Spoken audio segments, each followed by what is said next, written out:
আসসালামু আলাইকুম। আজকে সহজ সহজ করে পাস্তা রেসিপিটা দেখাচ্ছি আমি, যেটা আমি সচরাচর বাসায় করি। ঘরে যা উপকরণ থাকে তা দিয়ে এখানে আমি গরম পানি করে আগে পাস্তাটা সিদ্ধ করলাম। সিদ্ধ করে আমি নুডলসটা দিয়ে দিলাম। নুডলস সিদ্ধ হতে বেশি সময় লাগে না।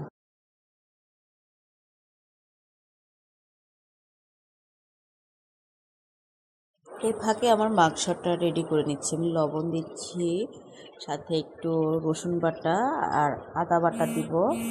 তারপর হচ্ছে একটু আমার ঘরোয়া মাংসের মশলা গুঁড়া, সয়া সস দিলাম। আর পাশে তেল দিয়ে কড়াই দিয়ে বসিয়ে দিয়েছি। এখানে আমার নুডলসটা হয়ে আসছে। নুডলসটা দেখলাম যে সিদ্ধ হয়ে গেল, তো আমি নুডলস সিদ্ধ হওয়ার পরে একটা পাত্রে ঢেলে আমি একটু ঠান্ডা পানি দিয়ে ভালো করে ধুয়ে নিব। এখন আমি ডিমটা একটু ভেজে নিচ্ছি, ভেজে পাশে রেখে দিয়ে আমার মুরগির মাংসটা মেখে তারপর আমি ওইটাও ভেজে নিব।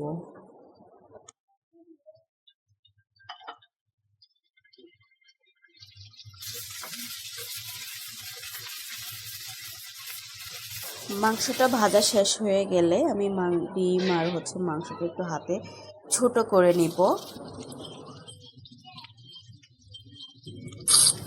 এখানে আমি একটু রসুন আর পেঁয়াজ দিয়ে দিলাম তেলের মধ্যে। পেঁয়াজ আর রসুনটা ভাজা হলে আমি নুডলসটা দিয়ে দিচ্ছি।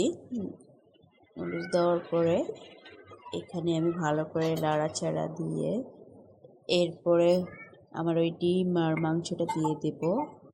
ডিম আর মাংসটা দেওয়ার পরে আমি আবারও ভালো করে নাড়াচাড়া দেব।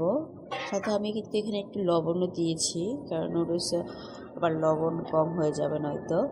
তো এখানে আমি সস দিচ্ছি, ম্যাগি সস দিলাম, তারপর সয়া সস দিচ্ছি, আর টমেটো সসটাও দিয়ে দিচ্ছি। টমেটো সসটা একসাথে দিলে খেতে মজা লাগে।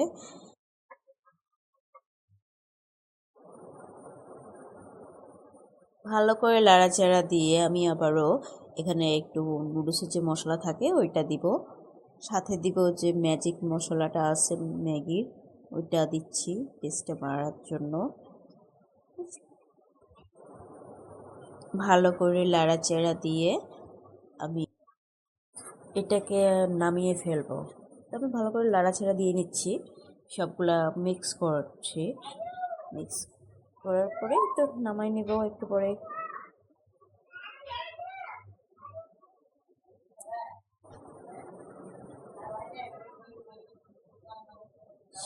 লবণ হচ্ছে কিনা সেটা দেখে নিলাম। তো আমার এটা রেডি। আমি আবার একটু চিজ দিয়ে খাবো, তো চিজ গ্রেট করে আমি একটু ওভেনে 1 মিনিট বেক করে নিয়েছি। আমার এই চ্যানেলটা পছন্দ করলে লাইক, কমেন্ট, শেয়ার করবেন।